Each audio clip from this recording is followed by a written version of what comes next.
I'm so excited to chat with you because you're a part of this iconic band, and you guys have new music out now with Revolution, The Final Amen. Who are some of the musicians, though, that you listened to and influenced you as an artist when you were growing up, Christian? No, it changed throughout life as life does, like different life experiences. But for me, when it started, I grew up in New Orleans. My dad was really big on like classic rock. It wasn't classic then; it was just rock because that's when it was out. So he had a band, played bass, and they would rehearse in a living room on the weekends. So I was always around music and like the party from the get go. But yeah, my dad he played like they did Beatles covers, they did Jimi Hendrix covers, Led Zeppelin stuff like that. When that was Black Sabbath and things like that was probably the heaviest they got. So that was my first influence on music.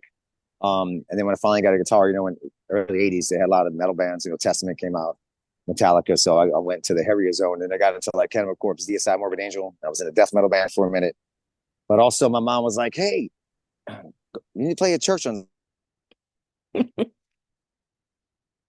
I'm playing in a death metal band.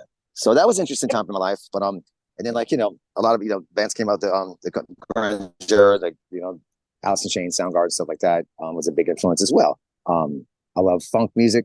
I'm really big on funk, or maybe it's because of New Orleans when I grew up. So that's all that stuff in a pot, just a big blender of that. That's my like main core, I guess, influences, if you will.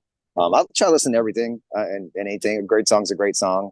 But guitar wise, I guess, song wise, yeah. I mean, Alex Skolnick's one of my favorites. Of course, Dimebag Darrell and Pantera. That goes without saying. I mean, that's like the Kings of Metal right there. So that was a huge influence. Um, yeah, I'm trying to think. The list keeps just going on in my head, but that's the inception. That's pretty much it in a nutshell. Well, this Did I is a big mention moment Tool? I for the love Tool as band. well. This is a big moment for the band because this is the first time you're releasing music with new vocalist Ryan McCombs. How has he become a great addition to the band that you guys have started? It's been amazing. We were Ryan was in the band from 2005 to 2011, I think, and then we just took a hiatus for you know 13 years. It's a long 13? hiatus. I didn't realize it was that long because I have no concept. 13 years. So he's back in the band. It's great. Ryan lives in England, and when he's over here, he stays in my house and stays in the home studio. So it's been a busy like year and a half. We've been touring a lot. But in between tours, instead of him going home, if it's just like a 1 week break or something, he'll just stay at the house. And we've just been writing music like crazy. It's awesome to have that friendship again that we always had, that brotherly friendship with the whole band.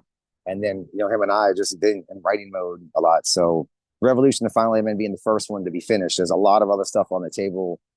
That's what I've been doing on this run too. It's just something we haven't done is recorded out on the road because we just haven't had time to stop to go home to do, that. So we had a producer, Sean McGee, out for a few weeks and got a bunch of stuff down. And we have two more shows left and we'll be home next week putting a bunch of songs together. So we're trying to get another song out before the end of the year and get a whole record out by next year. So it's been busy. Busy's good though. You talked a little bit about it, but what is your songwriting process? Do you have one that you tend to always go for, or does it change every time maybe a little earworm comes in your ear? It changes. It's always different how songs come together. Sometimes for me, I would say probably the majority of the time I just jam on the guitar, come up with the melody. There's a lot of times where there's lyric subject or something you want to express, and then you have the lyrics and you build the music around it. All the guys in the band, we all write. Everybody has input. Sometimes, like see, we have an idea or like some lyrics, so then we'll go with that. Or just in the jam room, I could start playing a cool beat and we just start rocking out to it. So we come at it all different angles and different forms. But at the end of the day, it's really cool. I'll ever sit down as a band and we all decide on what we all like. So it's all four of us playing songs. It's not like a part comes up and like I hate this part. Why do we do this? It's all four of us agree on everything. We playing songs together, and you see that on stage. So it's a group effort. Where did the concept for Revolution, The Final Amen come out Oh, then? the concept for that, the lyrics changed on that several different times, but the main thing that we're trying to say that I believe it across with Revolution, the Final Amen. A lot of people started asking. I didn't even think they would interpret it like this. Is I think the final song, the only song y'all gonna do? It's like no, it's not about the band personally. It's a revolution, the Final Amen. If we just have one more revolution where we're all getting on the same page, and realize we're all people from planet Earth instead of all these different cultures and religions and all that kind of stuff, we can all just like go to happy hour and sit down and talk about it instead of blowing stuff up is really how that started. We just have one more revolution where we all just get along, and then it's the final one. Then we have to, then we got it done. Let's just get it right this time, basically. I love that you're out on tour That's right that's yeah, now as that's well. the short version. Have the fans been receptive here playing it live? They've been so great. You never know because again, we have Bodies has been out almost 25 years, and we have a solid core fan base that you know they have this record they gravitate to that one. I feel we have a great set list, and try to accommodate everyone because I have several singers and records, but we play stuff off every single record, and whenever you put out a new song, it's definitely like how they're going to react to it. But we put everything into it, our heart, soul into it, and it comes, it's a true song from us, not trying to write anything else but what we feel like writing and playing. And man, they gravitate towards it. It's so wild to see everybody singing along to it. Like it's like almost like we've had it for years. It just fits right in with the set list, and it's been really accepting. So that's awesome. It's been really awesome. What are some Drowning Pool songs that you still love performing live? Maybe you don't even get tired Um, of performing them live. I don't get tired of performing any live. I wish we could play the whole catalog and do a 7 hour set list, but that would probably kill Ryan's voice. It's pretty fast. Right. But we do change a lot of the songs. We have a really good like Ryan's been really great. With each tour or we change up the set list massively. There's a bunch of songs we're playing on this one that we've never performed with him before. So we have a nice rotation of songs. I want to try to, we like to keep it interesting for us and for the fans, especially nightly. We don't play the exact same set list every night either. Sometimes fans will travel to 1 or 2 shows, and it's cool that we just change stuff up on the fly. Sometimes on stage, somebody will just call out a different song and we just play it. So we don't have a super set list, if you will. We keep it kind of natural and organic, which I love. I mean, it's I'm enjoying it more than ever. And yeah, I mean, I can't wait to play Bodies every night. I know some bands get weird about their well-known song, but dude, I can't wait to get to it. Everybody goes nuts when we play it. It's a fun song. I love all of them. I do. I'm sure. Uh, Revolution is out now. Is there a next single you have in mind already, or is that coming when you have Yeah, the new music you get to lay down? there's two more that are solid that we just need to finish up on that we're going to put out. There's one that's a slower song. Say slower. It's more of it's a deep song. Ryan and Stevie had gone through some personal stuff, the same kind of situation, and that came through in these lyrics, which is another song where it's like these lyrics are awesome, but this cool melody. But what kind of music is going to work for this to get it the point across? So I've never in my life I sat on the bus this last week and just like 20 different versions of music to go with this, different keys, different tempos until I finally found the one that seemed like it's Josh's Drowning Pool and Ryan gets this, and Seaver getting their point across. And then once I found it, I was like, yeah, it's like bing, bing, bing, 1,000 points. So that just all of a sudden all the background stuff, counter melody stuff, like everything just came to me at once when we finally hit it. So I'm looking forward to that one. There's another one that's really jamming that's even more intense than Revolution that some of us wanted to try to put that out first, but it wasn't finished yet. But it's finished now. It's way more jamming. And the few people who have heard the demo versions of it, the reaction's been really cool. Like Revolution's great, but when they hear that one, they're like, "Whoa, dude!" So that's I like that reaction. It's not like, All "Huh, right. I don't know if it was like that." Then I know it's still working on it. But we're excited for the next jamming tune. It's a banger, as they say, a banger.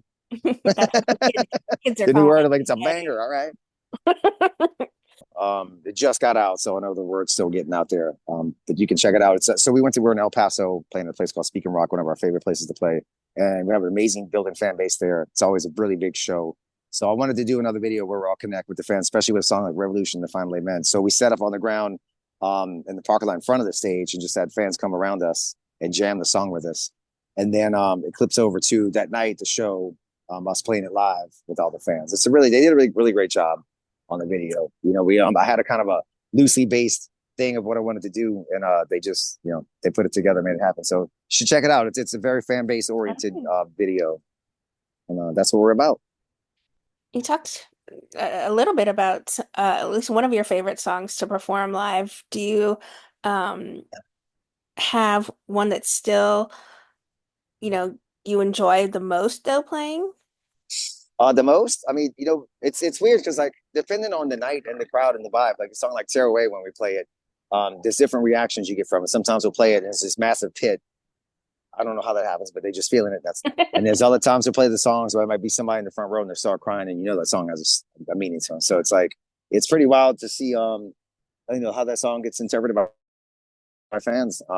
So that's always again that's one of my favorites to play because you never know what kind of vibe or mood it's gonna be when we get into it. Especially for me personally, that song has changed for me. A song that we wrote meaning one thing has changed three different times for me. So it's Oh. within your own song that you wrote and going through life experience, all of a sudden this song means something else to me than it did something more than it did when we first wrote it. Where are some of your favorite places to perform? Well, I would say El Paso. We just did the video there. Love doing the hometown shows in Dallas. We've had a lot of great shows out here on the road. It's. I mean, I love playing. So everywhere I'm playing, it's my favorite. It's just having fun with it. But it's nice to play the hometown shows. We haven't been overseas in a long time. We had a lot of great fun, years ago when we were able to do that. So we're kind of looking to get overseas again. We had a great run in Australia and Europe and stuff like that. So we're trying to work to get back to that. All right. Yeah.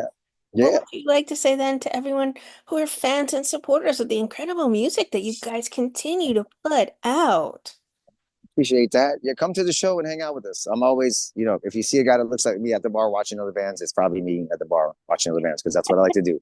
It's not just us playing the show, but I love being at a rock show. So, we'll love to hang out, meet everybody. Tell me what you think about the new stuff. Tell me what you think about all our songs. I love to hear it. It's one of my favorite things to do when we do VIP stuff. It's, we sit on the bus and, we hang out with the fans and hear the stories of, when they first heard Drowning Pool. And yeah, come on, let's be friends. Come hang out.